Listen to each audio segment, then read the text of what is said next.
qui peut aider quelqu'un, mais je m'attends simplement à toi, Seigneur. Alléluia. Je le prie au nom de Jésus-Christ. Amen. Oui, il y a deux portions d'écriture que nous allons lire. Nous allons lire 1 Corinthiens chapitre 11. 11, 11, il y a 11. Et verset 27. Et les deuxième écriture, nous allons lire dans Exode chapitre 12. Ouais, bon, ça c'est quand même un peu long, mais je vais prendre peut-être le verset 10. On va lire juste quelques versets, mais je prierai que quand vous allez rentrer à la maison, essayez de lire peut-être l'entièreté de ces chapitres, parce que mon temps est tellement court. 1 Corinthiens chapitre 11, verset 27. Bon, je vais lire en français et je crois on va m'aider avec l'interprète. C'est pourquoi celui qui mangera le pain ou boira la coupe du Seigneur indignement sera coupable envers le corps et le sang du Seigneur. Basi kila ulaye mkate huo au kinywea kikombe hicho kwa Bwana isivyostahili. Que chacun de vous donc éprouve soi-même et ainsi qu'il mange le pain et boive de la coupe. Atakuwa amejipatia hatia ya mwili ya damu ya Bwana. Car celui qui mange et qui boit sans discerner le corps du Seigneur mange et boit un jugement contre lui-même. Lakini mtu ajihoji mwenyewe, na hivyo aulaye mkate huu na kukinywea kikombe. C'est pourquoi maana il y a parmi vous beaucoup d'infirmes et de malades, un grand nombre sont morts. Maana alaye na kunywa hula na kunywa hukumu ya nafsi yake kwa kutokupambanua ule mwili. Si nous nous jugeons nous-mêmes, nous ne serons pas jugés. Amen. Kwa sababu hiyo wako wengi kwenu walio hawawezi na dhaifu, na watu wakaza wamelala. Lakini kama tungejipambanua nafsi zetu tusingehukumiwa. Amen. Et quand nous sommes jugés, nous sommes châtiés par le Seigneur, afin que nous ne soyons pas condamnés avec le monde. Ila tuhukumiwapo twarudiwa na Bwana, isije ikatupasa adhabu pamoja na dunia. Ainsi mes frères, lorsque vous vous réunissez pour le repas, attendez-vous les uns les autres. Kwa hiyo ndugu zangu, mkutanikapo mupate kula, mungojeane. Si quelqu'un a faim, qu'il mange chez lui, afin que vous ne vous réunissez pas pour attirer un jugement sur vous. Mutu akiwa na njaa na ale nyumbani kwake, msipate kukutanika kwa hukumu, na hayo yaliyosalia japo nitayatengeneza. Amen. Je réglerai les autres choses quand je serai arrivé. Na hayo yaliyosalia ni japo nitayatengeneza. Ouais, Exode chapitre 12. Kutoka mstari ya 12.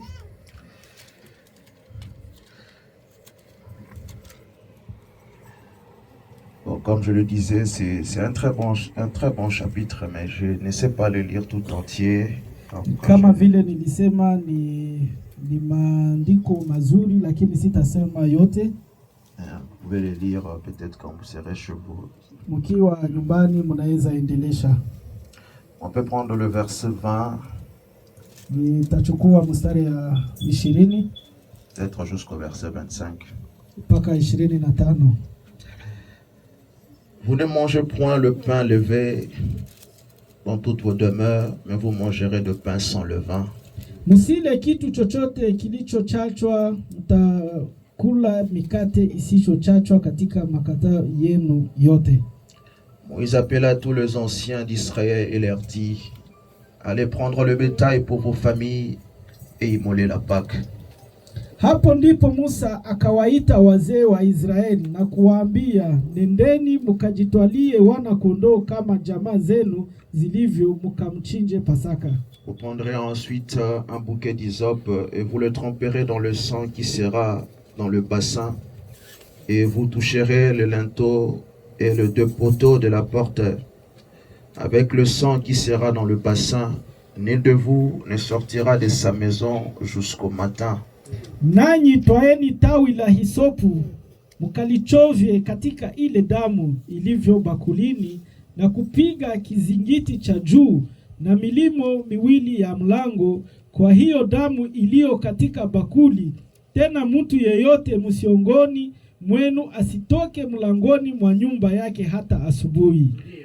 Quand l'Éternel passera pour frapper l'Égypte, et verra le sang sur le linteau et sur les 2 poteaux, l'Éternel passera par-dessus la porte et ne permettra pas aux destructeurs d'entrer dans vos maisons pour frapper. Kwa kuwa Bwana atapita ili awapige hao wa Misri, na hapo atakapoiona hiyo damu katika vizingiti cha juu na katika ile milimo miwili, Bwana atapita juu ya milango, wala hata mwacha mwenye kuharibu yaingie nyumbani mwenu kuwapiga ninyi.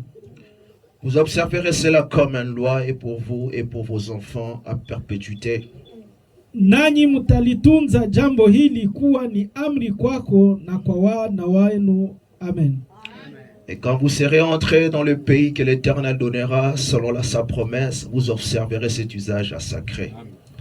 Itakuwa hapo mtakapofikia hiyo nchi Bwana atakayowapa kama alivyoahidi, ndipo mtakaposhika utumishi wenu huu.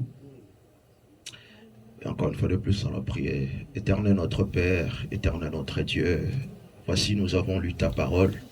Seigneur, ce n'est pas ma parole, c'est ta parole. Amen. Mais Seigneur, nous voulons apporter ta parole. Nous prions que toi seul tu puisses maintenant apporter ta propre parole. Amen. Laisse que Seigneur, que ces peu de minutes que nous allons passer, Seigneur, pour parler du Seigneur, que ta présence soit parmi nous, notre Père. Amen. Seigneur éternel, je prie que tu bénisses mon frère, que tu bénisses ma sœur. Amen. Alors que Seigneur, nous allons tous communier autour de cette parole. Prêche-nous à travers cette parole. Amen. Je demande ceci dans le nom précieux de Jésus-Christ. Amen. Amen. Oui, mon thème que je choisis, c'est une prédication que le prophète a prêchée, discerner le corps de Christ. Na somo yenye ndugu Branham alifundisha ni kujifunza mwili wa Yesu. Discerner le corps du Seigneur. Chunguza mwili wa Yesu Kristo. Mais j'ai essayé de prendre peut-être un petit thème là-dessus sur la chrétienté. Lakini nilikamata somo kidogo mule ndani jili ya Ukristo. Et comme le prophète le dit, discerner le corps de Christ. Kama vile ndugu Branham anasema chunguzeni mwili ya Kristo. Comme nous venons de le lire dans les livres de Corinthiens. Kama vile tumesoma ndani ya kitabu ya Korinto. Et Paul le faisait référence à la table du Seigneur. Paulo alikuwa anasemea meza ya Bwana. Il dit que quand vous vous réunissez, anasema kama mumejiunga pamoja, attendez-vous les uns les autres. Mungoyane. Frère Branham dit, attendez-vous, supportez-vous les uns les autres.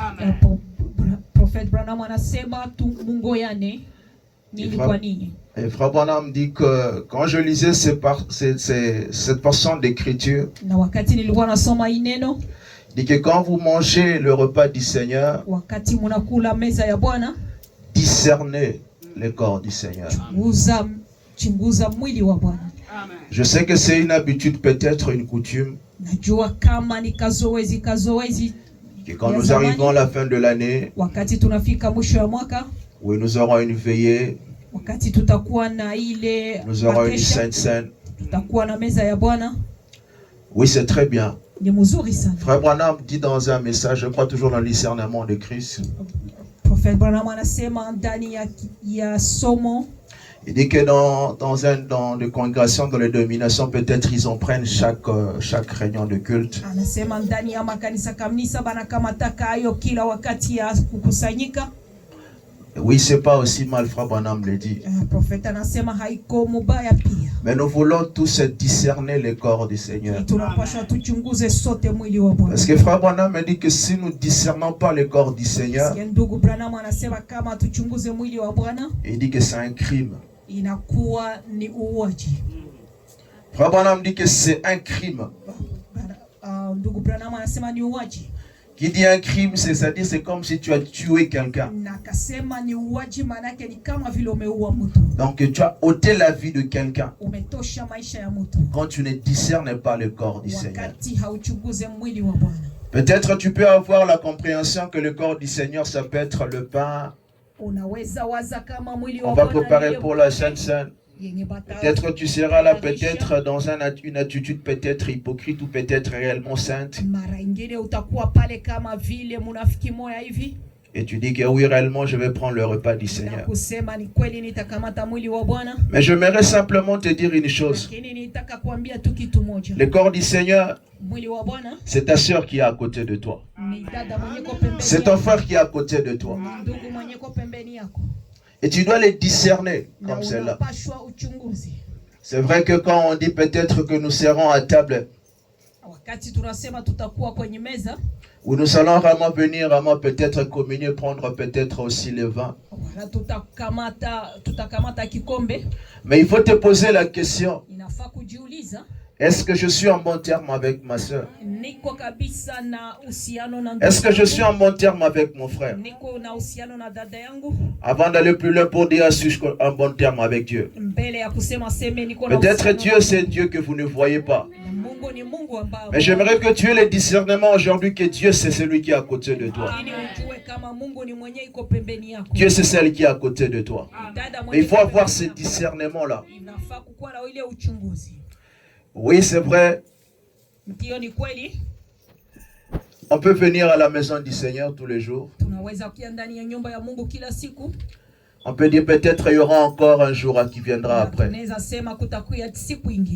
Mais j'aimerais te dire peut-être ça peut être le dernier jour. Peut-être Seigneur la traversée que nous allons passer de cette année vers l'autre année peut-être la dernière traversée. C'est pour cela moi et toi nous voulons réfléchir. Est-ce que sommes-nous réellement en règle avec Dieu? Sommes-nous vraiment en règle avec Dieu? Est-ce que sommes-nous vraiment ready pour traverser une nouvelle année? C'est vraiment simplement pas peut-être changer une année. On dit voilà, nous sommes maintenant en 2026.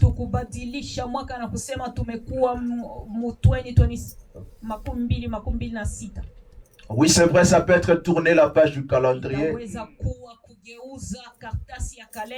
Frère Branham dit, nous ne croyons pas à cela. Mais moi, j'aimerais que tous nous puissions méditer. Faire un inventaire un peu l'année passée. Qui va cette année, disons.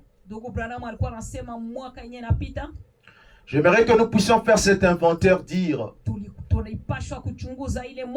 comment était cette année.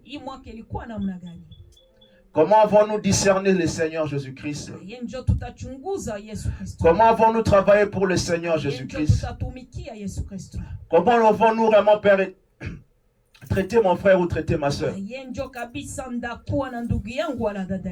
Alors que nous allons maintenant entamer la nouvelle année, j'aimerais que tu entres aussi avec de nouveaux objectifs. Je n'aimerais pas simplement que tu dises que je vais manger la bonne année. J'aurai une nouvelle robe. Mais j'aimerais que tu dises la nouvelle robe que je vais porter l'année prochaine, ce soit la robe du Saint-Esprit. J'aimerais que l'année prochaine, que j'ai une vie beaucoup plus rapprochée de Dieu. J'aimerais que l'année prochaine que j'aurai beaucoup plus d'ambition pour Dieu.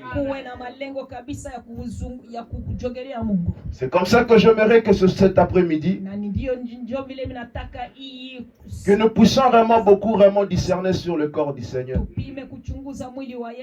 Mais pourquoi je parle de la chrétienté? Parce que la chrétienté, c'est vraiment quelque chose qui est peut-être commun de nous tous. On peut dire je suis chrétien. Parce que pourquoi tu es chrétien? Parce que tu es chrétien en soi, s'il faut dire. Christ, chrétien veut dire être comme Christ. C'est comme ça que je dis discernons le Seigneur Jésus-Christ. Discernons le Seigneur. Donc, qui dit discerner le Seigneur, c'est avoir ce discernement que je suis Christ.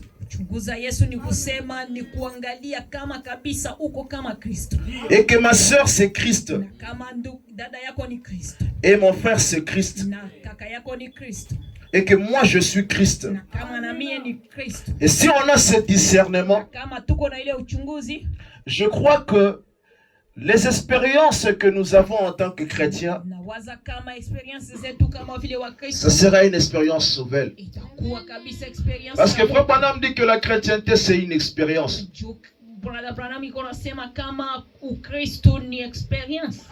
Être chrétien c'est une expérience. Mais maintenant dis-moi quelles sont les expériences que toi tu traverses en étant chrétien. Quelles sont tes expériences que toi tu as dans ton christianisme? Est-ce que c'est simplement critiquer ses frères ou ses soeurs? Est-ce que c'est porter la main à ton frère ou à ton soeur? C'est ça le christianisme. Est-ce que le christianisme pour toi, c'est peut-être dire que je viens à l'église le dimanche ou le mercredi et c'est fini? Mais est-ce que chez toi à la maison, est-ce que les voisins peuvent témoigner que c'est toi, c'est Christ? Vraiment, on raconte l'histoire d'un enfant. Je crois qu'il était allé à l'école. On a parlé de Christ à cet enfant. Et la dame qui enseignait a posé la question, est-ce que tu connais Jésus? L'enfant dit que je connais Jésus. Et la dame était un peu curieuse de savoir, tu le connais comment? Ah mais non, c'est mon voisin. Parce qu'il a vu Christ dans la vie de ce voisin.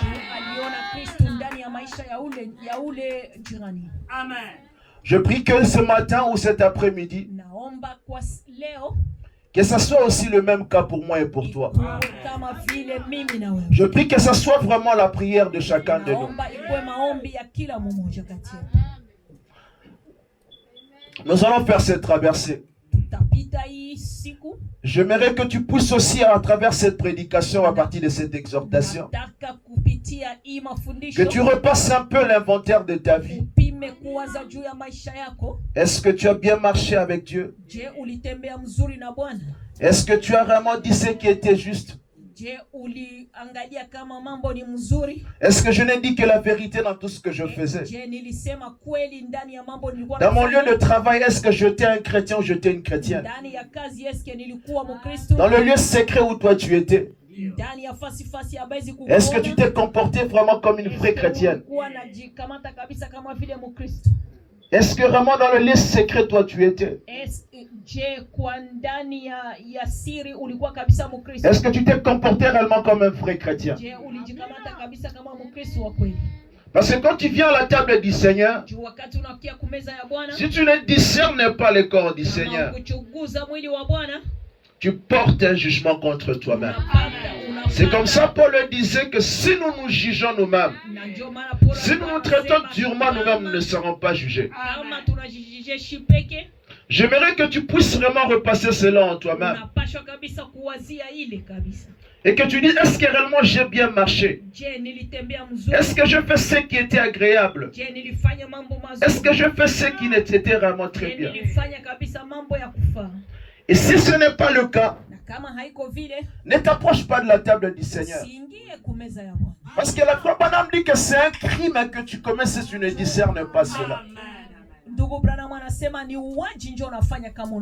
C'est comme ça qu'il y a beaucoup de maladies parmi nous.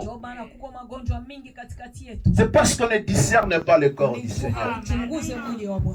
Le discernement dont je t'apporte, c'est de savoir que toi tu es le temple du Seigneur. Parce que tu es le temple du Seigneur, tu dois vraiment marcher. Tu dois vraiment te comporter. Tu dois être le prototype réellement de Christ. Frère Branham dit, dans le discernement, et dans le discerner le corps du Seigneur, je ne sais pas si je peux projeter, je ne sais pas, mais il a prêché ça le mercredi 12 août 1959.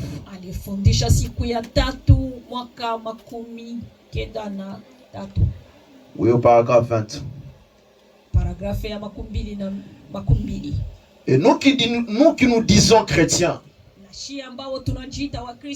nous n'avons pas le droit de prendre la communion à moins que nous menons une vie irrépréhensible vis-à-vis du monde. Nous n'avons pas le droit de la communion. C'est pour ceux qui vivent correctement comme un exemple du christianisme. Frère Branham dit que si tu ne vis pas dans l'exemple du christianisme, nous n'avons pas le droit de la communion. Frère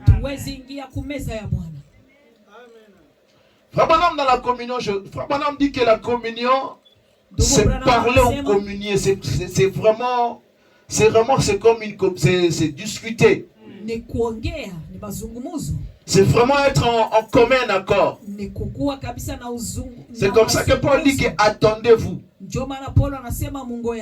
Qui dit attendez-vous, ça veut dire que nous devons tous avoir la même pensée, avoir le même discernement, avoir la même union, être unis dans la même pensée, dans la même idée.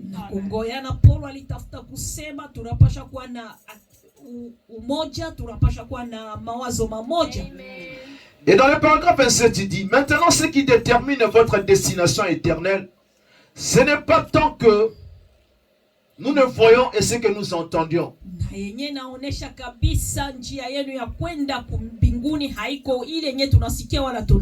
Mais c'est plutôt le discernement que nous avons face à ce que nous voyons et à ce que nous entendons.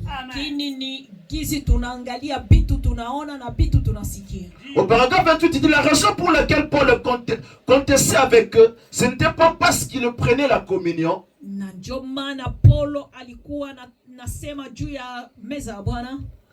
L'acte qu'il posait était bien, mais le discernement était mauvais. Qu'apprendre le repas du Seigneur était un commandement du Seigneur. Qu'apprendre le repas du Seigneur était un commandement du Seigneur. Mais le prendre indéniablement sans le discerner, le corps du Seigneur, c'est ça qui est mauvais. Ces chrétiens prennent la communion, mais ils ne mènent pas la vie d'un chrétien. Le christianisme est une expérience, est une vie. Et ces chrétiens mènent n'importe quel genre de vie. Et ce qui donnait un piètre exemple de la foi qu'il professait. Et Paul dit que c'est pour cela qu'il y a parmi vous beaucoup d'infirmes et de malades.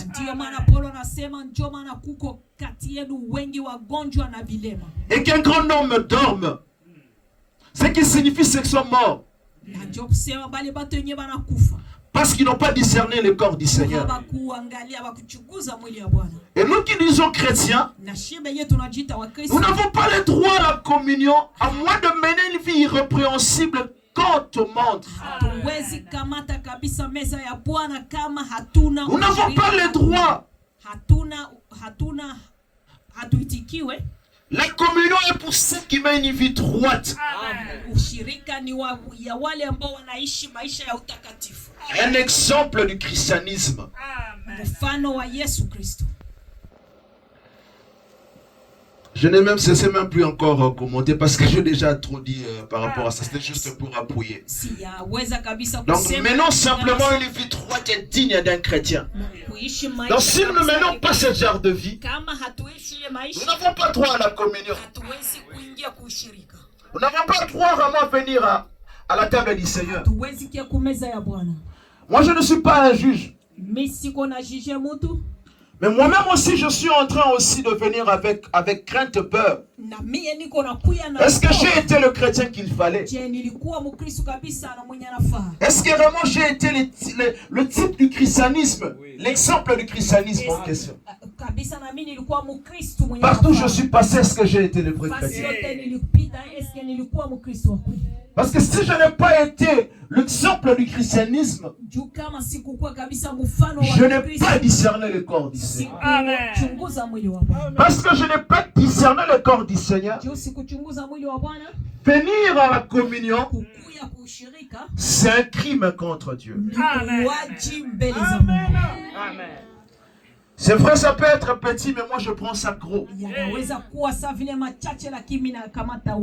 Parce qu'il s'agit de crimes. Mon frère, ma soeur, prenons ça au sérieux. Il dit que plusieurs sont morts parce qu'ils n'ont pas discerné. Plusieurs sont malades parce qu'ils n'ont pas discerné. Je te prie cet matin ou cet après-midi, si possible, discernons le corps du Seigneur. Quand je te demande de discerner le corps du Seigneur, j'aimerais que tu te poses la question si tu es vraiment le type du chrétien qu'il fallait.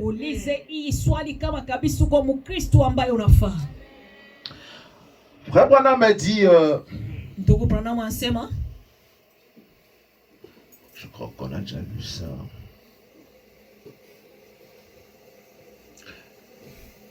Amen. Il dit, frère Branham dit, on discernait le corps du Seigneur. Je crois.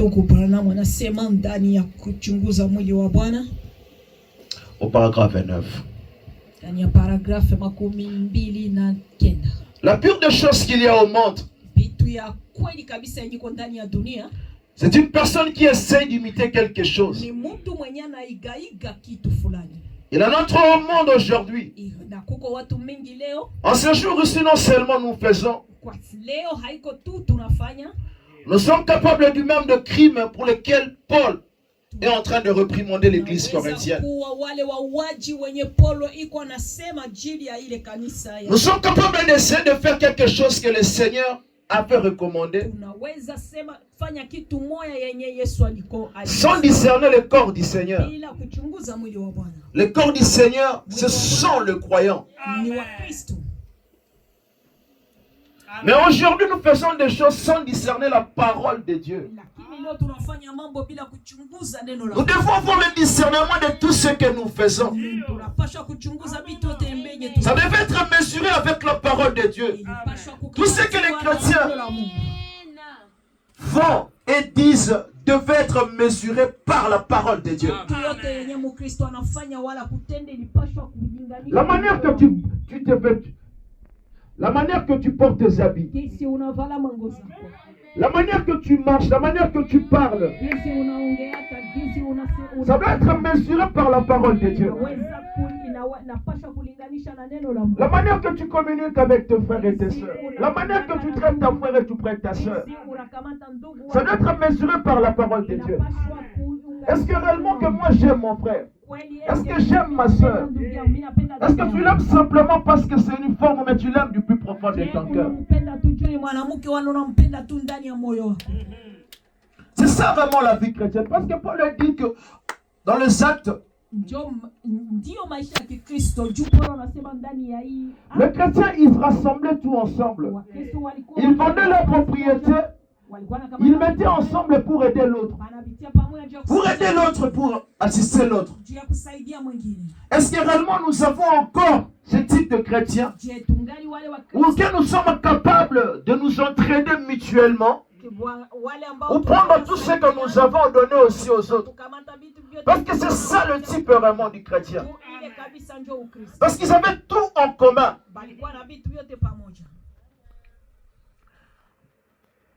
Frère Branham me dit dans Appeler Jésus sur la scène. Il a prêché Jésus le 19 mars 64. Au paragraphe 22. Et ensuite, ils ont peut-être discuté sur l'attitude de certaines personnes. Certains croyaient que d'autres ne croyaient pas. Et puis son attitude envers les gens. Vous savez, le christianisme a tellement changé dans ces derniers jours. Eh bien, vous devez dorloter quelqu'un, lui promettre beaucoup de choses, lui donner beaucoup de choses pour l'amener à croire, à venir à l'église, lui promettre qu'ils auront une meilleure associée, une meilleure associée et tout. Ce n'est pas ça le christianisme. Le christianisme n'est pas le fait de dorloter. Le christianisme, c'est le fait d'être rude. C'est vrai. Le christianisme n'est pas une plante de serre. Une plante de serre est dans la plupart des cas une plante hybride.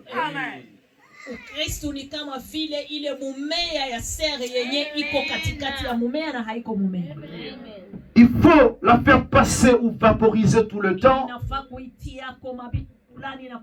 pour le protéger des insectes. C'est à cause de sa fragilité. C'est comme ça que vous devez agir à l'égard de beaucoup de chrétiens. Le faire passer, pour ainsi dire, au vaporisateur, avec beaucoup de promesses. Vous n'en avez pas besoin.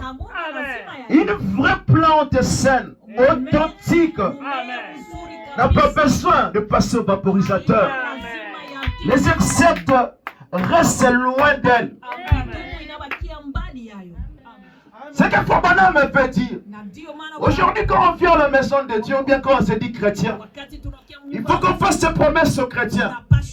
Quand tu viendras, tu auras une bonne société, ou bien tu auras de bonnes personnes. Quand tu viendras, peut-être tu deviendras millionnaire. Peut-être tu vas rencontrer des gens bien habillés. Si tu viens, peut-être tu auras de l'argent. Il faut dorloter cette personne. Et ils viennent maintenant à l'église. C'est pas ça le type du vrai chrétien. On n'a pas besoin de lui dorloter. Parce qu'il faut maintenant que le vrai christianisme, il faut être dur.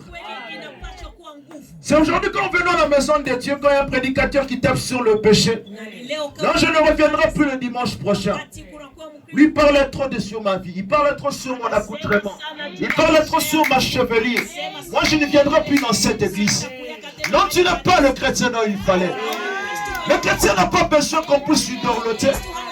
Le chrétien a besoin qu'on puisse vraiment le traiter durement. Parce qu'un chrétien, c'est comme un militaire.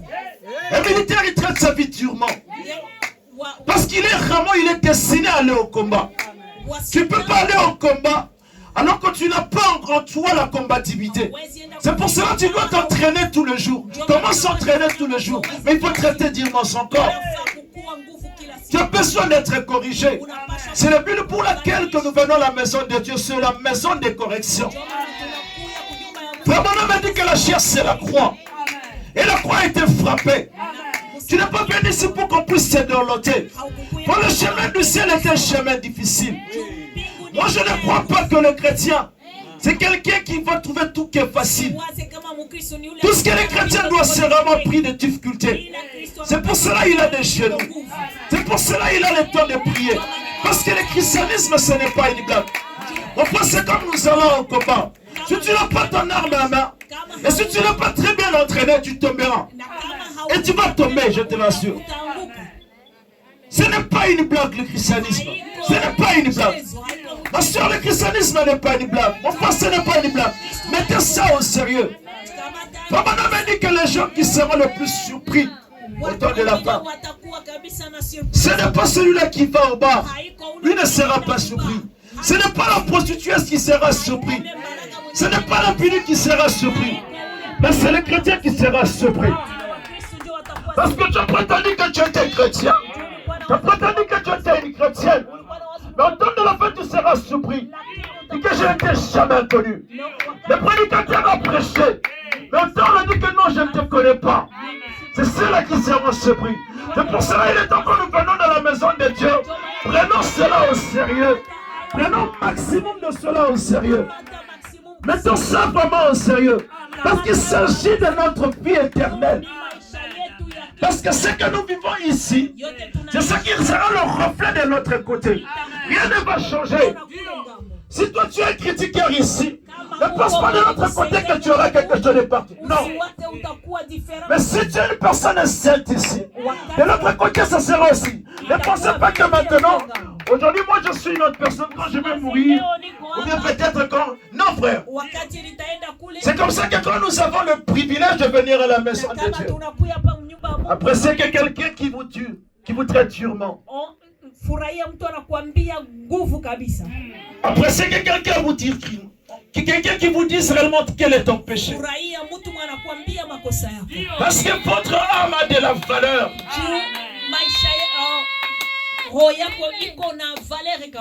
Il a vraiment de la valeur. Mais aujourd'hui les chrétiens ne veulent plus de gens comme ça. Aujourd'hui on veut avoir des gens qui veulent qu'on le déroute. Les gens qui veulent dire non, voilà, venez. Dieu c'est un Dieu de grâce, oui je crois aussi ça. Oui voilà, je vais pécher. Je viendrai le dimanche, je vais demander pardon à Dieu. Oui c'est vrai, mais moi c'est que j'aimerais simplement te dire. Dieu ne gère pas son bureau de cette manière. Parce que chaque jour, c'est un jour de combat. Chaque jour, c'est un jour auquel tu dois mettre ta vie en règle. Si Paul dit que je ne cours pas comme je cours à l'aventure, mais je cours avec persévérance dans la carrière qui m'est ouverte. C'est comme un athlète. Peu importe à la montée, peu importe à la bas, mais il prend ça tellement au sérieux. Comme on a rencontré l'histoire d'un athlète qui était sur son guidon. Il avait simplement sa main sur son guidon. Malgré il y avait les obstacles, mais lui regardait simplement la destination. Mais est-ce que moi en tant que chrétien, est-ce que j'ai simplement ma main sur mon guidon? Est-ce que réellement que ma vie est tellement en règle? Est-ce que quand je tombe, est-ce que je me relève? Est-ce que je me relève?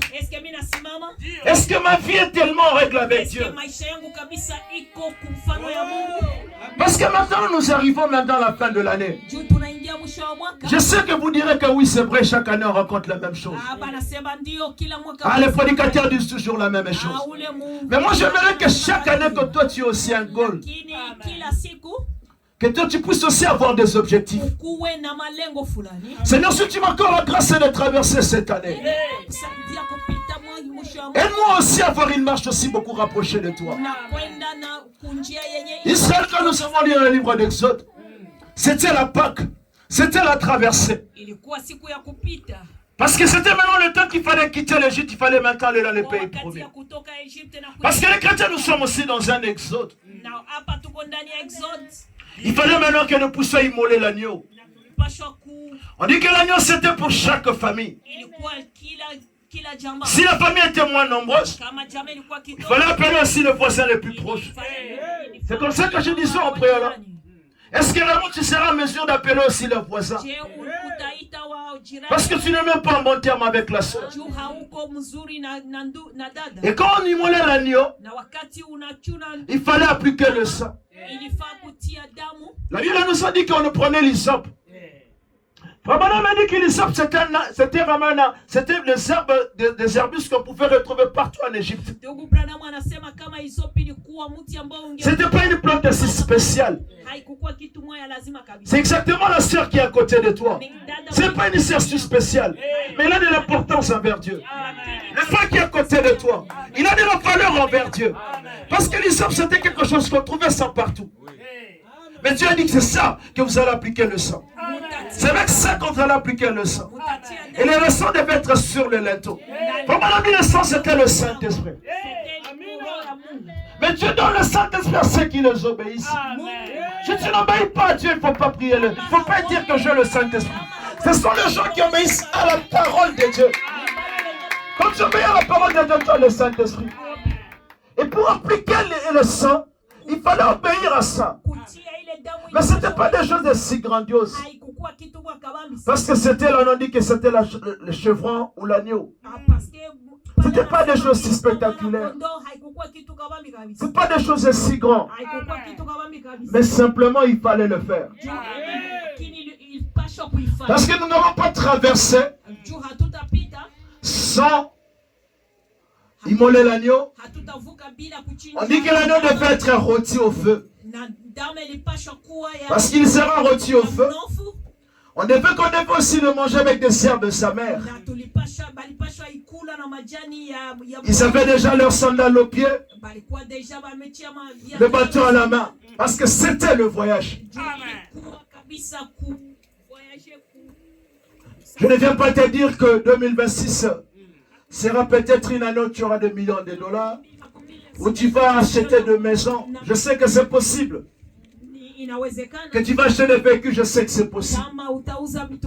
Mais moi, j'aimerais simplement te dire que plus les jours se rapprochent, plus les années se rapprochent, mais les jours aussi éternels aussi se rapprochent.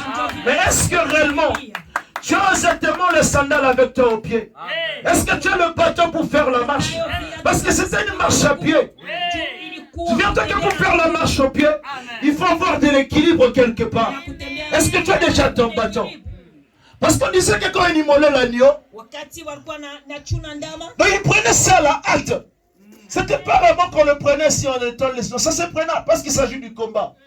Parce que si tu le prends avec négligence, les autres peut-être partiront, peut-être toi tu resteras. C'est comme ça que je te prie, alors que tu te prépares à traverser, alors que toi tu te prépares à prendre la communion du Seigneur, alors que tu te prépares maintenant à communier, c'est maintenant le temps que tu puisses mettre ce qu'il faut. Parce qu'il s'agit de la Pâque. Parce qu'il s'agit vraiment de cette Pâque du Seigneur. Et la Pâque, c'est pour madame dit que c'est une traversée. Je ne te dis pas de passer de 2025 à 2026. Mais je te prie de traverser de ta vieille nature. Rapproche-toi maintenant de Dieu. Si tu étais loin de Christ, je te prie maintenant de te rapprocher davantage de Christ. Maintenant dis à Dieu, voilà l'année qui vient. Moi j'aimerais te servir. Moi j'aimerais faire quelque chose pour toi. Moi j'aimerais être la bonne sœur qu'il faut. Moi, j'aimerais être le bon frère qu'il faut. L'année qu'il vient. Moi, l'année qu'il vient. Moi, j'aimerais qu'on témoigne que je suis chrétien. Moi, j'aimerais qu'on témoigne que je suis Christ. Parce que moi, je suis en route. Parce que moi, je suis déterminé à la traverser. Mais je sais que c'est possible, mon frère. Je sais que c'est possible, ma soeur. C'est simplement toi, tu prends ta décision. La décision n'est pas demain. Mais la décision, c'est aujourd'hui. C'est aujourd'hui. La décision, c'est aujourd'hui que tu peux prendre. Moi, j'aimerais que quand tu vas prendre le repas du Seigneur, et la force spirituelle, et la force physique, pour la marche qui va commencer. Je crois que c'est possible. Si simplement tu peux discerner le corps du Seigneur. Je sais que c'est possible. Parce que le Dieu, il s'est tellement déversé. Il a déversé son esprit sur toi et sur moi. Afin que nous puissions manifester sa vie au monde. J'aimerais que nous puissions arrêter nos habitudes. Dire à Dieu, Seigneur, l'année prochaine. Peut-être je viens à l'église avec beaucoup de négligence. kabisa na uzembe fulani. Peut-être je sers Dieu avec négligence. Pengine natumikia Mungu na uzembe fulani. Peut-être je fais des choses mais je ne le fais pas de tout mon cœur. Pengine nafanya vitu na sifanye kabisa na La preuve en est que c'est peut-être depuis que nous sommes ici. Ndugu Branham anasema kama Avons-nous déjà intéressé le voisin ou la voisine? est-ce que tulishaambia Avons-nous parlé du Seigneur au voisin ou à la voisine? tulishaambia jirani juu ya Yesu? Mais nous voulons maintenant l'année prochaine avoir des ambitions. Lakini tunataka mwaka yenyewe nakuya tukue na Moi je verrai à côté de moi qui est aussi un converti. nilitaka pembeni yangu Que je parle aussi à mon collègue de classe ou mon collègue du collège. Que je parle aussi à mon collègue du travail. niambie mwenjangu na Nous nous réunissons aussi quelque part. Entends aussi ne fût-ce qu'une fois l'évangile. hata siku moja.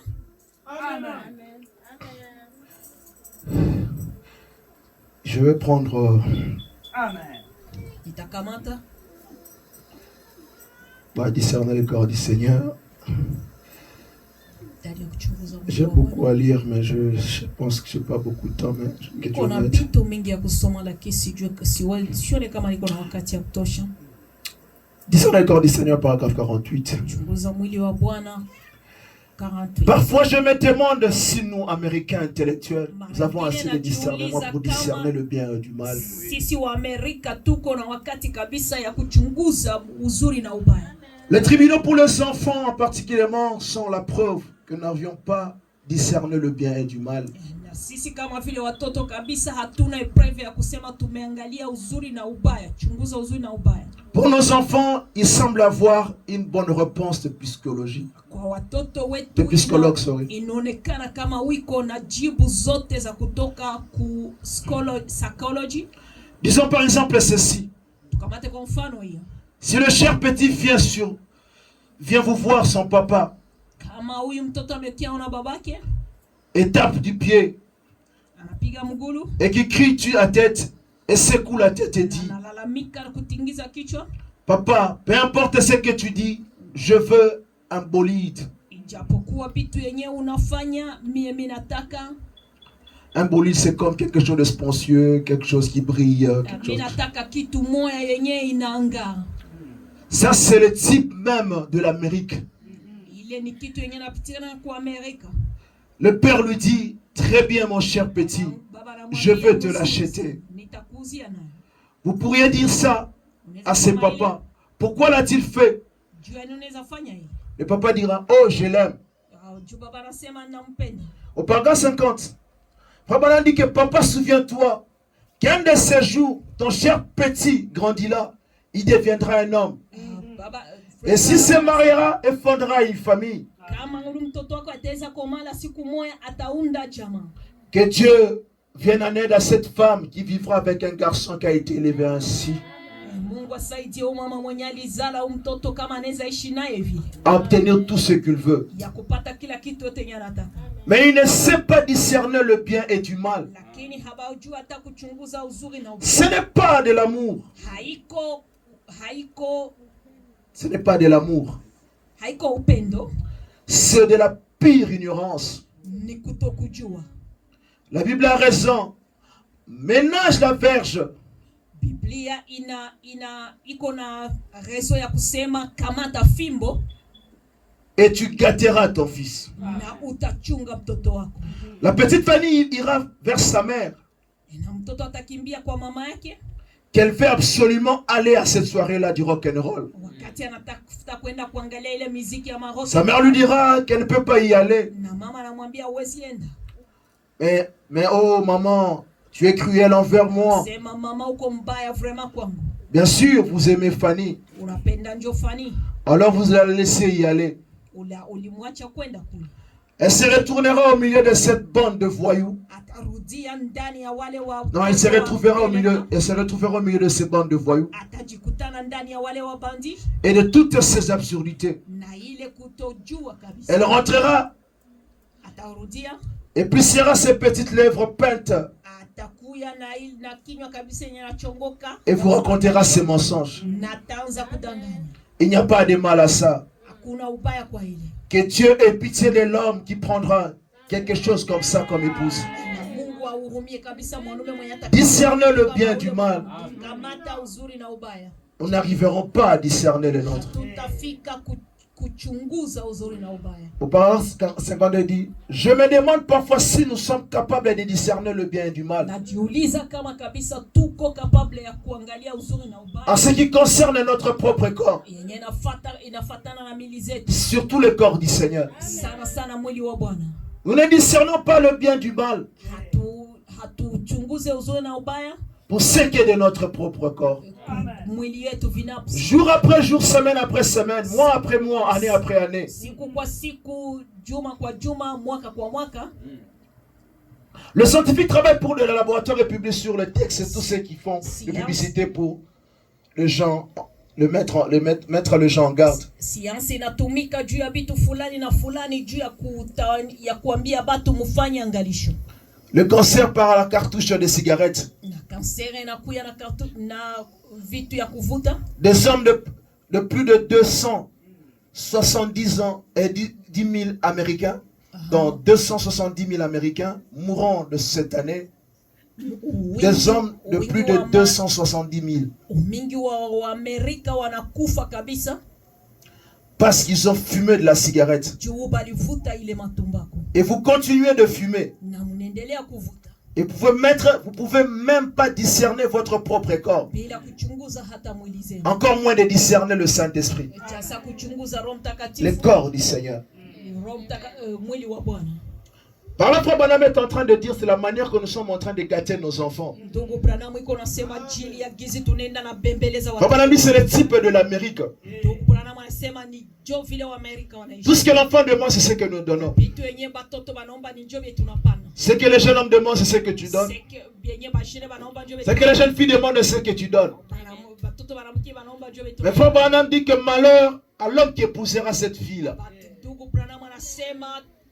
Dont la maman a tout donné, tout ce qu'elle demande, c'est ce qu'on donne.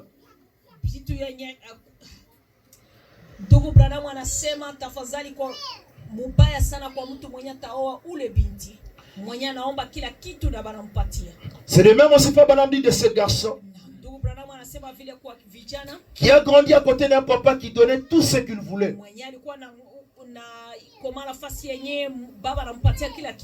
Et malheur à cette fille qui épousera ce garçon.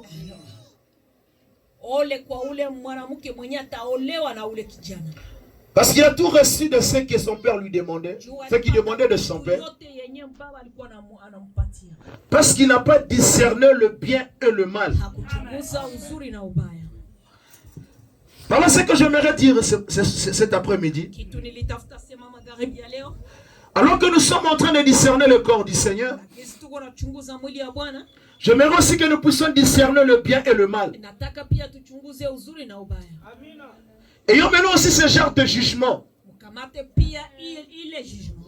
La chose que je fais, est-ce que c'est bien?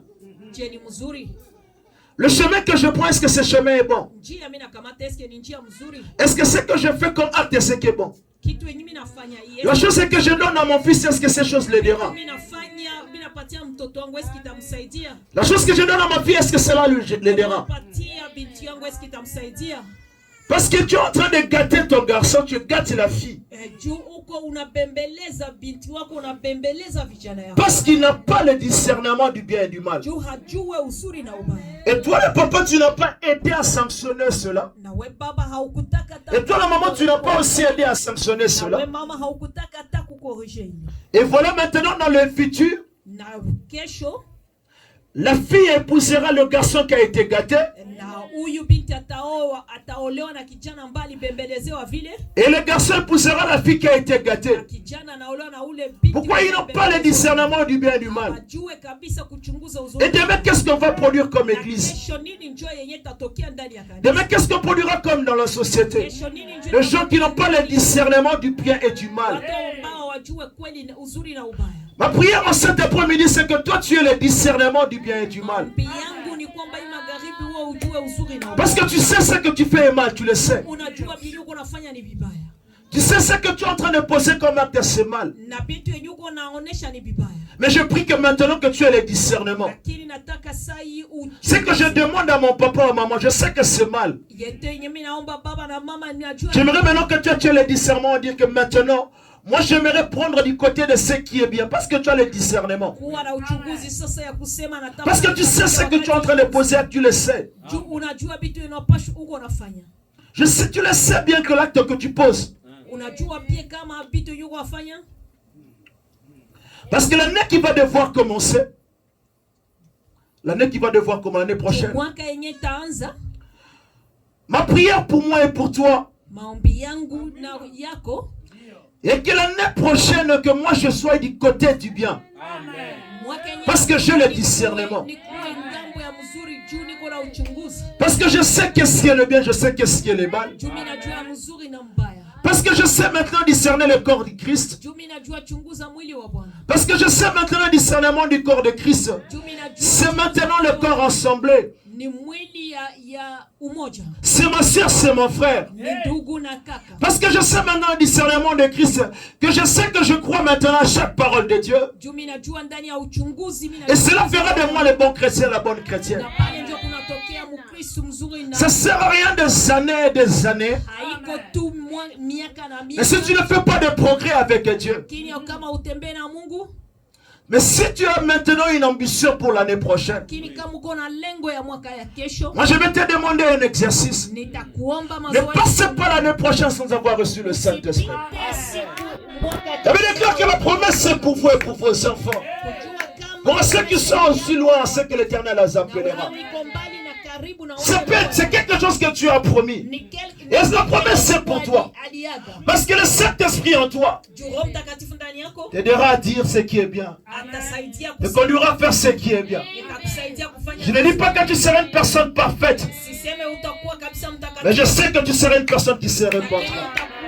Maintenant m'a dit que c'est les chrétiens qui se répandent. Si tu ne te réponds pas, tu n'es pas un chrétien. Chaque jour, on doit toujours regarder notre marche. Mais si nous avons commis ce qui est mal, c'est ça le rôle de l'autel. C'est ça la place de l'autel. Pour venir vraiment se repentir. Mais le problème en est aujourd'hui, la repentance ne fait plus partie de nos prières. La repentance ne fait plus partie de nos demandes, de nos prières. La repentance n'est plus prêchée. Le prédicateur ne se répand pas. Le chrétien ne se répand pas. Les croix ne se répandent pas. Mais ma prière en cet après-midi, Seigneur, l'année passée n'a pas été bonne. J'ai failli d'une manière ou d'une autre. J'ai proféré de mensonges. L'année passée, j'ai commis ce qui était faux. Seigneur, je me répands. Seigneur, je demande à ta grâce et ta miséricorde. Je demande maintenant d'être en communion avec toi. Parce que je ne peux pas communier avec Dieu dans l'état auquel je suis. Mais Seigneur, est-ce que tu peux m'accorder ta grâce? Est-ce que tu peux m'aider? Parce que l'année prochaine, j'ai besoin d'une communion. J'ai besoin d'une intimité avec toi. Parce que la marche maintenant sera longue. Je n'aimerais pas que tu aies une année comme une année de chaque année, comme chaque année qui passe. Mais j'aimerais que l'année qui vient, revêt-toi maintenant d'une robe. Je ne te demande pas d'avoir une robe spacieuse. Il y a une robe qui t'a été promise depuis la Pentecôte. Il y a une robe qui t'a été promise. Rassure-toi que l'année qui va devoir commencer. Est-ce que tu as cette robe? Mais je vais te dire que cette robe, c'est la robe du Saint-Esprit. Moi, j'aimerais revêtir de cette robe. Parce que le chemin devient de plus en plus resserré. La bataille devient de plus en plus rude. Mais moi j'ai besoin de cette robe. Souviens-toi que la festivité est arrivée. Et on avait invité tout le monde. Mais il était demandé à l'homme d'être revêtu de la robe. Et bien on raconte de cette histoire que celui qui n'avait pas la robe avait été mis hors de la fête. Avait été mis hors de la fête parce qu'il n'était pas revêtu de cette robe. Ça sert à rien de marcher en étant chrétien sans cette robe. Ça sert à rien de se dire que tu es une chrétienne. Ça ne te dérange pas, mon frère. Ça ne te dérange pas, mon frère, de te dire que moi je vais à l'église. Si tu n'as pas le Saint-Esprit. Une personne qui a le Saint-Esprit, c'est une personne éternelle. Mais quand tu manques le Saint-Esprit, tu es une personne de temps. Est-ce qu'on ne peut pas demander la grâce de Dieu cet après-midi? Que Dieu accorde-moi la grâce. Tu as promis le Saint-Esprit. La promesse c'est pour moi. Je peux besoin que l'année prochaine, j'ai besoin du Saint-Esprit. Je ne te promets pas que tu auras peut-être, tu rencontreras de grandes personnes l'année prochaine. Je ne te promets pas que tu auras des millions de dollars l'année prochaine. C'est vrai qu'on a besoin toujours d'une année prospère. Je te le souhaite aussi. J'aimerais que tu prospères financièrement, je te le souhaite. J'aimerais que tu prospères matériellement, je te le souhaite. Mais mon souhait le plus ardent que tu prospères spirituellement. Mon souhait le plus ardent que tu prospères avec Dieu. En fait que l'année prochaine, que la voisine dise celle-là c'est une chrétienne. Souviens-toi que dans la maison de prostitution où tu allais, est-ce que réellement tu étais toujours la même chrétienne qu'on voit à l'église? Souviens-toi quand tu étais avec des amis, les propos vulgaires que tu as tenus. Est-ce que le voisin a reconnu que tu étais vraiment le chrétien? Devant des situations de la vie, comment as-tu comporté? Quelle part as-tu côté? Quel côté étais-tu? Mais parce que maintenant tu discernes le corps du Seigneur. Parce que tu sais maintenant qu'est-ce que le bien, qu'est-ce que le mal. Maintenant la balle est dans ton camp. Maintenant la balle est dans ton camp. Détermine qui tu veux maintenant servir. Comme une fois Joseph pouvait le dire. Israël, voilà. Choisissez qui vous voulez servir. Vous allez vers le Dieu de Baal, choisissez. Mais c'est qui vous voulez servir. C'est maintenant le temps que vous pouvez faire l'autre choix. Maintenant c'est le temps de faire le choix. Faites maintenant votre choix qui ça. Cela déterminera de vous. Mais Joseph pouvait dire moi et ma famille. Maintenant on servira le Seigneur. Fais aussi ton propre choix. Moi je fais mon choix, je servirai l'Éternel moi et ma famille. Fais aussi ton choix. Fais aussi ton choix mon frère. Fais aussi ton choix. Parce que c'est ton choix à toi. Parce que l'année prochaine ne pense pas que ça sera toujours la même année. Je ne sais pas, je ne peux pas entrer dans le camp prophétique et tout le reste. Mais je dis simplement une chose. Prenez cet avertissement au sérieux. Prenez ce jour au sérieux. Et prenez ça avec beaucoup de sérieux. Nous sommes venus ici pour parler du Seigneur. Nous sommes venus pour parler du ciel. Mais le ciel, c'est quoi? Comment il peut venir au ciel? Frère, le chemin du ciel, c'est facile à le connaître. Le chemin du ciel, c'est cette parole qu'on vous lit tous les jours. Celui qui connaît mieux le chemin du ciel, c'est William Branham. Il connaît le chemin du ciel. Chaque parole du Branham, cette parole de ce message, vous amène là.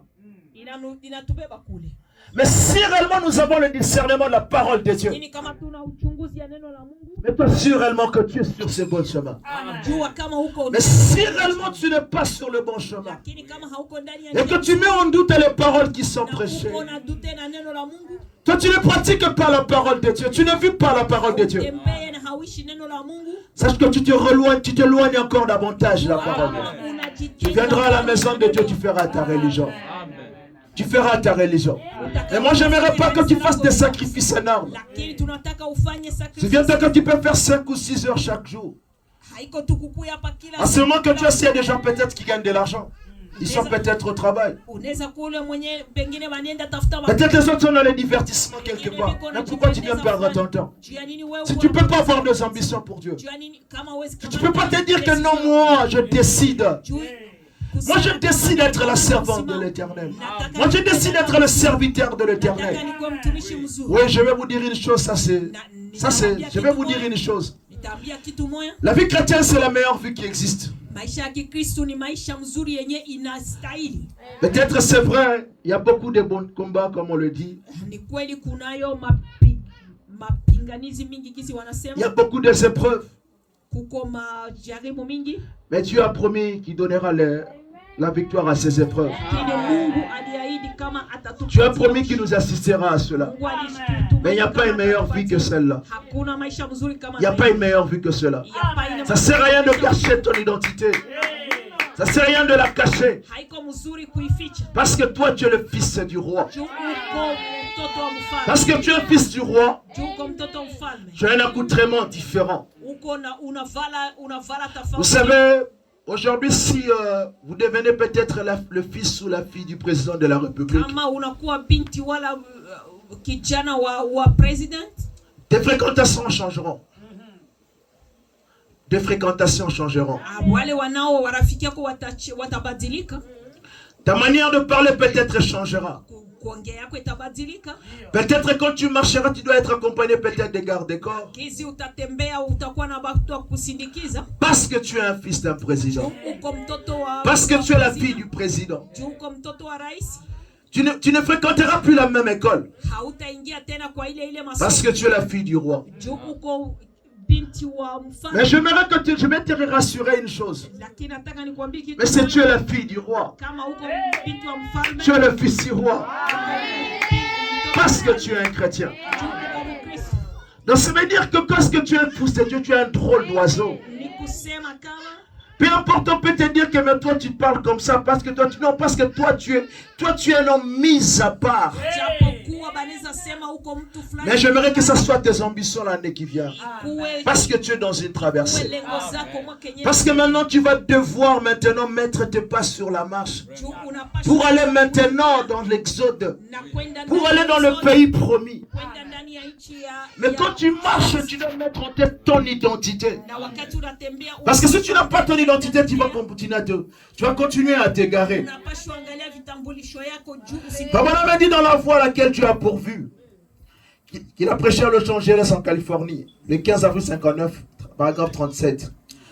Après, il revêtait cette robe-là.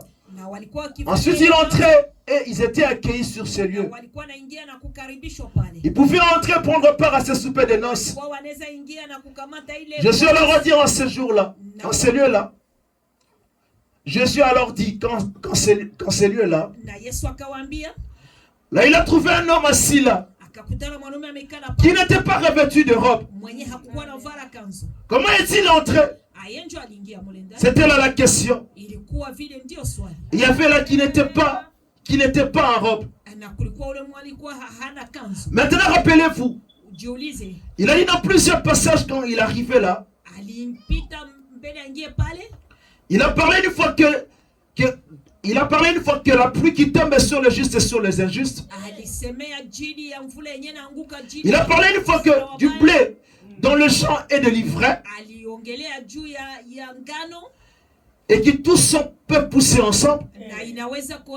Et plusieurs viendront à moi en ce jour-là. Et assiéront dans le royaume avec les enfants. Et les fils du royaume seront jetés dehors. Car il disait, Seigneur, nous avons fait ceci en ton nom. Nous avons fait ceci en ton nom. Il a dit, je ne vous ai jamais connu. Retirez-vous de moi. Vous qui commettez l'iniquité. C'est la même personne qui l'a trouvé là sans robe. Au paragraphe 38, il dit, parfois nous nous référons aux gens, comme moi-même, qui vont prier pour le malade et qui ont du succès. Cela ne veut pas dire que j'irai au ciel. La personne qui arrivera en effet sera un peu surprise une fois arrivé là-bas. Beaucoup en ces jours-là diront, quand es-tu nu, Seigneur? Quand avons-nous vêtu?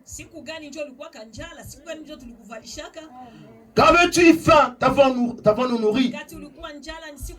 Quand est-ce en prison, t'avons-nous visité? Il a dit, toutes les fois que vous avez fait ces choses à l'un de ces plus petits de mes frères, c'est à moi que vous l'avez fait. Ils ne savent même pas ce qu'ils étaient dignes d'être là. Lorsque nous pensons être une espèce de grosse légume, comment aurons-nous donc l'esprit pour y parvenir? Parfois, moi, je me pose la question sur la robe que les gens portent. Lorsque nous affichons une telle attitude, que nous sommes plus grands que quelqu'un d'autre, mieux que quelqu'un d'autre, nous dépassons en nombre notre dénomination la plus grande, ou quelque chose de ce genre. Comment allons-nous donc y accéder? Comment cela? Alors que la robe a été destinée à leur donner à toutes la même apparence. Aux yeux de Dieu, nous paraissons tous pareils, certainement. Donc aux yeux de Dieu, il n'y a pas de plus grand, il n'y a pas de plus petit. Parce que quand tu revêts, maintenant on dit que la robe était revêtue dans la salle, c'est tout le monde avait la même apparence.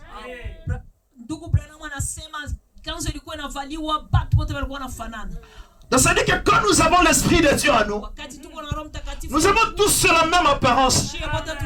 Aucun c'est trop plus grand, l'autre c'est tout plus petit. Donc tous nous avons tous la même robe. Nous sommes pécheurs sauvés par la grâce.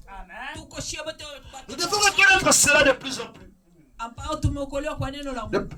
Du plus riche au plus pauvre. Du mieux habillé au très mal habillé. La vie extérieure n'a rien à faire avec cela. Il périra. Mais ce qui est de l'intérieur qui perdure. Je préférerais avoir mon esprit revêtu de la robe de sa sainteté, plutôt que d'avoir le meilleur costume qui puisse être acheté dans le monde entier. Être riche dans le royaume de Dieu. Être riche dans le royaume de Dieu. Alors cet homme-là était assis là. Il s'était trouvé un siège. Il s'était assis à table. Il était assis là. Et le roi est entré. Et le roi est entré de... Il a trouvé assis. Rappelez-vous donc. Il ne l'a jamais dit. Et je n'ai jamais vu, je n'ai jamais su que tu viendras.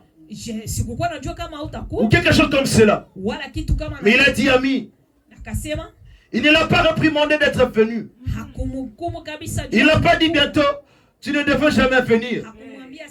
Non, ce n'était pas cela. Il a dit, ça ne devait se passer. Que fais-tu ici sans robe? Voilà la chose suivante. Eh bien, amis, distribuez votre acte, c'est bien. Parler de Dieu à un homme, c'est un ordre. Mais ne laissez pas. Continuez simplement à bien le suivre jusqu'à ce que vous voyez à l'autel revêtu de la justice de Dieu.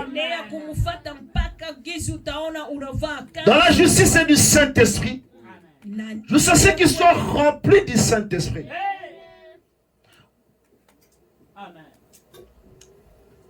Lorsque quelqu'un vient dans votre église, et c'est un évangéliste qui tient une réunion, peut-être c'est lui qui distribue des invitations. Il distribue des invitations aux amis de Christ. L'évangéliste distribue des invitations. Mais quand quelqu'un arrive, il ne laissez pas s'arrêter là. Amenez-le dans la présence de Dieu. Vous savez que Dieu le revête de la robe. Le souper de noces va bientôt venir. Le souper de noces bientôt aura lieu. Papa m'a dit que venir à l'église c'est bien. Inviter quelqu'un à venir à l'église c'est bien. Mais ne vous arrêtez pas. Amenez la personne jusque dans la présence de Dieu. Qu'il ait une intimité avec Dieu. Qu'il ait une communion avec Dieu. C'est ça la chose qui est importante. Ma sœur et mon frère, venir à l'église c'est très très bien. Mais quelle est ton intimité avec Dieu? Quelle est maintenant ton intimité avec Christ? C'est ce qui est très important. Pose-toi la question. Où est-ce que je suis avec Christ? Quelle intimité moi j'ai avec Christ? Car bientôt arrivera la nouvelle année. Quelle est la marche que je fais avec Christ? Depuis que tu es chrétien, combien avant que tu peux faire cette tête? Où est-ce que je suis arrivé avec Dieu?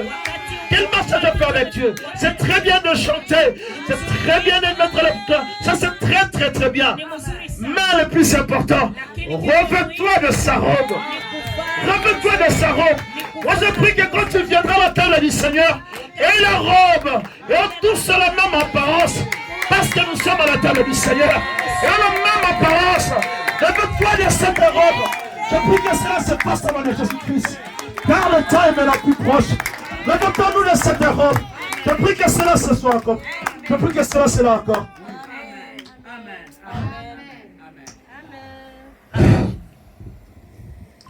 C'est moi, je vais finir.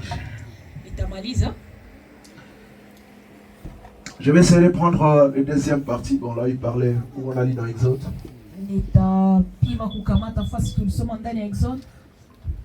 Il y a dans question-réponse de faisant plus de 59 juin le 28.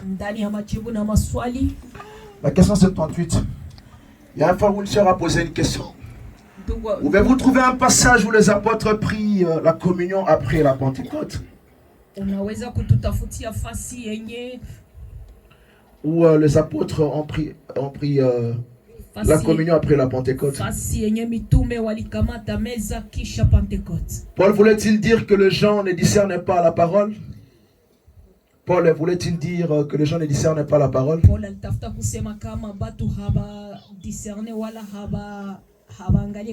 Le Saint-Esprit est-il le seul moyen pour adorer Dieu? Si vous prenez du vin et des biscuits, la maladie et la mort viendront-ils sur vous? C'était une question qu'un frère posait. Bon, il s'agit exactement de la table du Seigneur. Parce que c'est vrai, il y en a d'autres qui prennent peut-être le biscuit. Il y en a d'autres qui prennent peut-être le jus du raisin. Et d'autres se posent aussi la question, est-ce que réellement on devait prendre la Sainte Seine parce que est-ce que les apôtres ont-ils pris cela? C'était ça la question.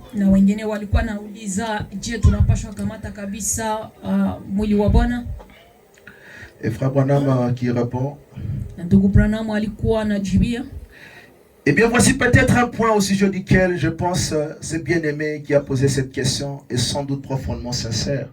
Na ni kweli nawaza kama ndugu ambaye ameuliza hii swali aliuliza kabisa kwa usawa. Concernant la question posée, sinon il n'aurait pas demandé cela. Juu hangekuwa na hii swali hangeuliza kabisa. Mon frère ou ma soeur, que ce soit, je réponds de tout ainsi profondément et sincèrement que vous avez répondu, ou plutôt que vous avez demandé cela. Najibia sawa sawa na gizi uliuliza. Je vais maintenant que vous ouvrez avec moi le livre des Actes au chapitre 2.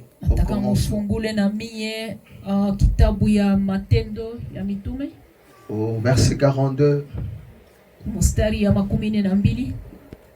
Comme je l'ai dit au verset 42.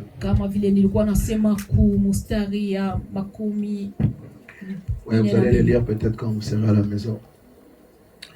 Le frère Branham me dit, maintenant rappelez-vous, je ne pense pas que je pourrais dire exactement l'écriture que Paul a pris la communion.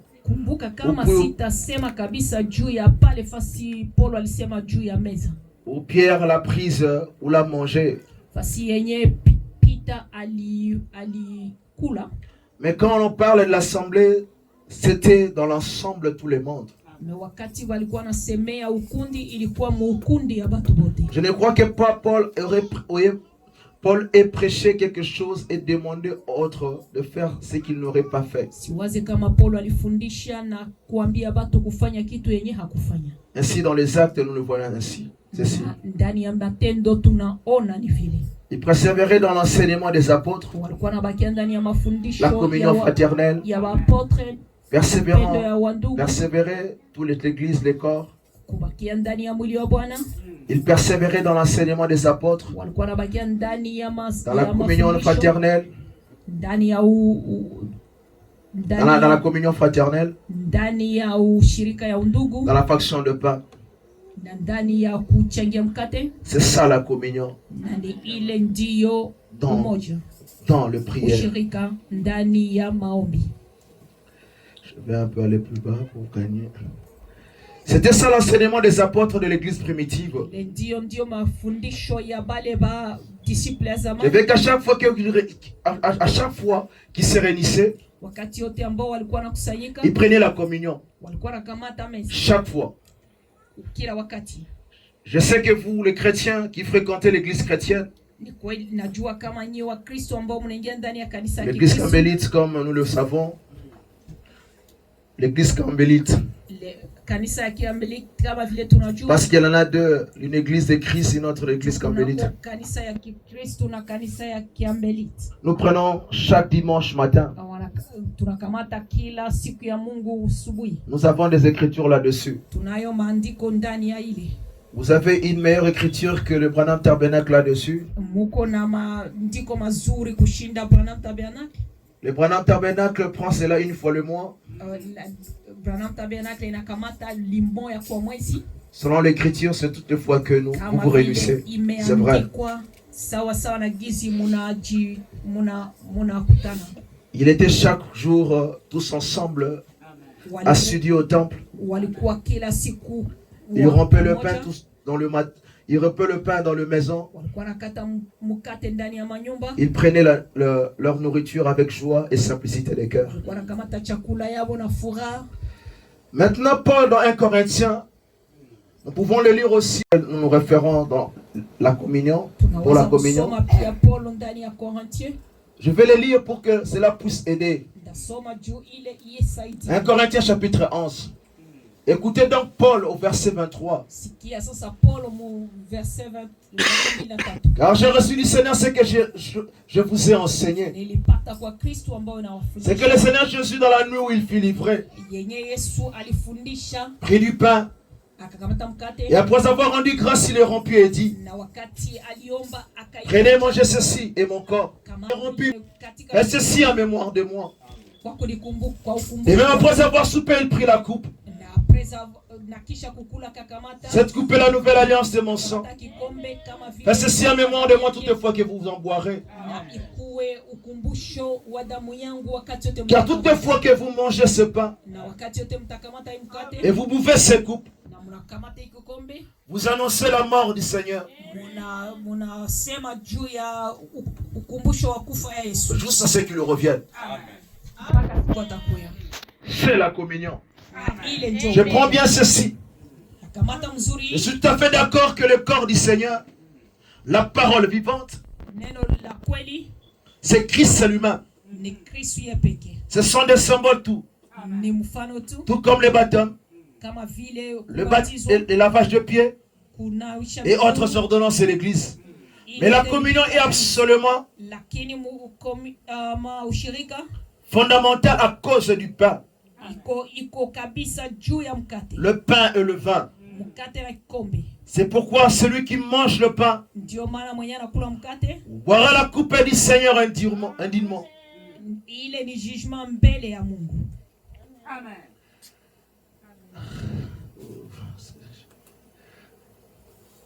Paragraphe 60. Manger du pain. Bon, je sais que Jésus est le pain de vie, c'est vrai.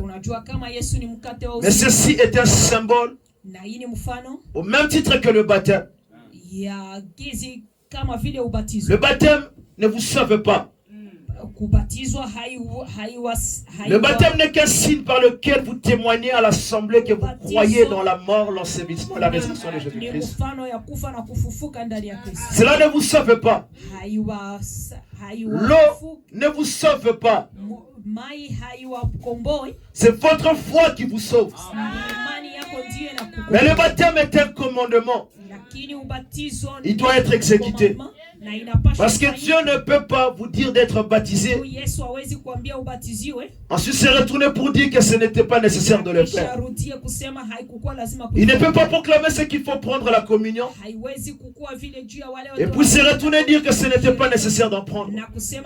Vous devez le faire. C'est une ordonnance perpétuelle de Dieu. Car celui qui boit et qui Celui qui mange et boit sans discerner le corps du Seigneur, mange et boit un jugement contre lui-même. Maintenant, voyez-vous, on revient juste aux chrétiens qui essayent de prendre la communion qui n'est pas en Christ.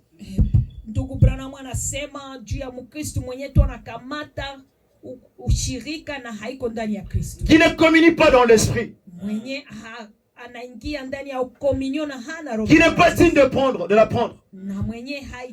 Quand il prend vraiment cette communion, il mange et boit un jugement contre lui-même. Il va fumer, il va mentir, voler, commettre adultère, quelque chose de ce genre. Ou s'il ne mène pas une vie chrétienne, les gens le voient, le genre de vie qu'il mène. Et ensuite il vient rendre cette ordonnance de la mort du corps de Christ. Il prend le symbole comme quoi il a reçu Christ. La parole dans son cœur. Et cache là-dedans ce symbole. Il a dit qu'il mange et boit un jugement contre lui-même. Car il ne discerne pas le corps du Seigneur. On discerne le corps du Seigneur. Comme on l'a dit au début. Par notre marche. Par notre manière de vivre. Mais si nous marchons différemment, dans ceci, et nous venons tous aussi à la communion pour participer à ce symbole. Et disons que nous sommes sous le même esprit, mais c'est un jugement que nous portons nous-mêmes contre nous-mêmes. C'est comme cela Paul disait que c'est pour cela il y a des juges, il y a des morts parmi nous. C'est pour cela parmi nous les gens passent. Parce que nous ne discernons pas le corps du Seigneur. Moi je demande une chose mon frère et ma soeur.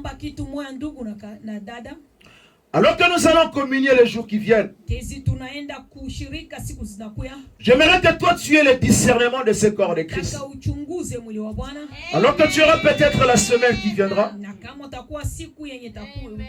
j'aimerais te donner un devoir. J'aimerais me donner moi-même un devoir. C'est que je vais demander comme un devoir. Allons-y vraiment dans la purification de nos cœurs. Allons-y maintenant nous-mêmes aussi gémir et prier. Souvenez-vous quand Jésus devait passer cette période, quand il devait arriver vraiment à la mort, passer à la croix, il est allé à Gethsemane. Il est allé pour pleurer. Il avait déclaré que le larme qui coulait comme des grimauds de sang. Parce que maintenant il fallait qu'il y avait une traversée qui venait. Il y avait une épreuve qui arrivait. Il a dit, Père, si c'était dépendant de moi, loin de cette coupe, je suis allé prier. Moi je demande aussi mon frère et ma soeur, on va nous penser à la Gethsemane. On va nous penser à voir nos genoux. Parce que nous ne savons pas les jours à venir que ce sera. Moi et toi, je ne sais pas les heures qui viennent. Je ne sais pas l'année qui viendra, qui arrivera. Mais celui qui détient l'avenir, c'est Dieu. Est-ce qu'on ne peut pas aller dans la prière? Père, j'ai péché. Père, j'ai failli. Père, l'année passée n'était pas parfait. Mais je fais un engagement. L'année prochaine, alors que je vais m'approcher à la table du Seigneur, ceux-là ils ont pris la table du Seigneur, ils ont eu la force de marcher pendant 40 ans, ils ont eu la force d'avancer. J'aimerais aussi que tu aies aussi la force pour avancer. J'aimerais que tu aies aussi la force pour avancer dans cet exode. Mais pour avoir la force, tu as tes genoux. Pour avoir la force, tu as tes genoux. Est-ce que tu ne peux pas simplement se monter à Gethsemane? Père, si ça dépendait de moi, si ça dépendait de moi loin, Père, viens m'accorder la grâce. Aide-moi, accorde-moi la grâce. Que moi j'avance. Que moi j'avance l'année prochaine. Une vie beaucoup plus victorieuse.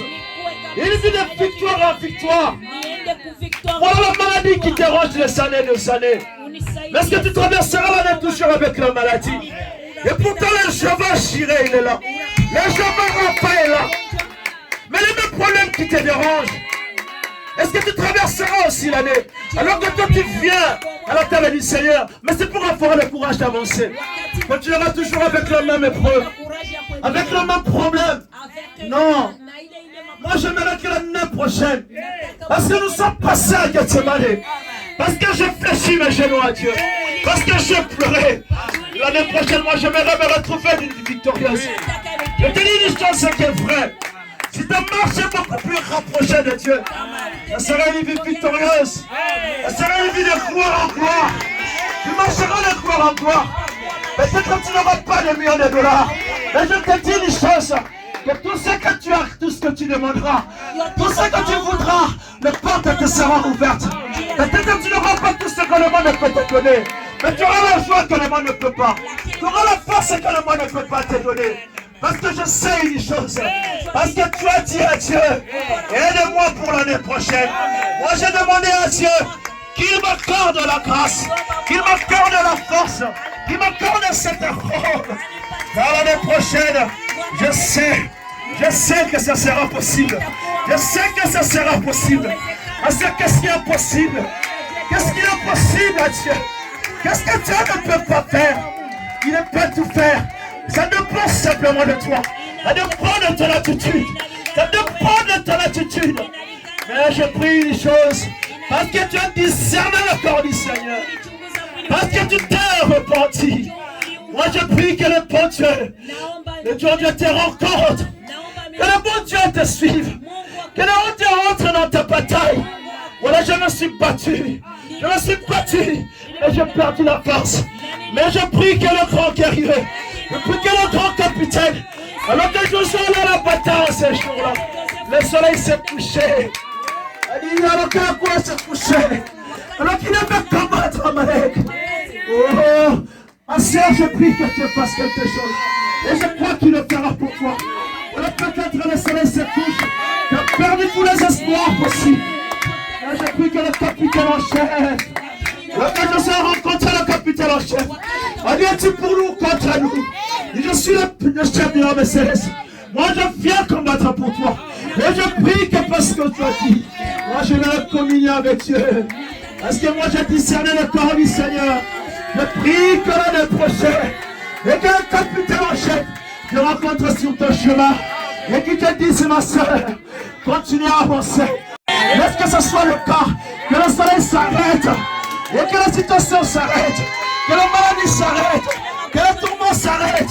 Je dis, parce que je fais un engagement avec Dieu, parce que je fais un serment à Dieu, je prie que Dieu du ciel, parce que tu as sermenté à Dieu, je dis, Seigneur, je fais un discernement du bien et du mal. Mais maintenant, que l'année qui viendra, moi j'aimerais être fort, moi j'aimerais une marche plus sur le Dieu. Que le Seigneur vous bénisse. Rien de plus à dire, mais je prie que Dieu du ciel fasse de grandes choses. Je prie qu'il le fasse pour toi. Et qu'est-ce qui est impossible à Dieu? Qu'est-ce qu'il ne peut pas faire? Il a promis le Saint-Esprit, il peut le faire. Il a promis la promesse. Et pour vous, pour vos enfants, alors c'est grand nombre que l'Éternel nous appellera. Que le Seigneur bénisse mon cœur. Et je vous souhaite le meilleur vœu. Que Dieu vous bénisse.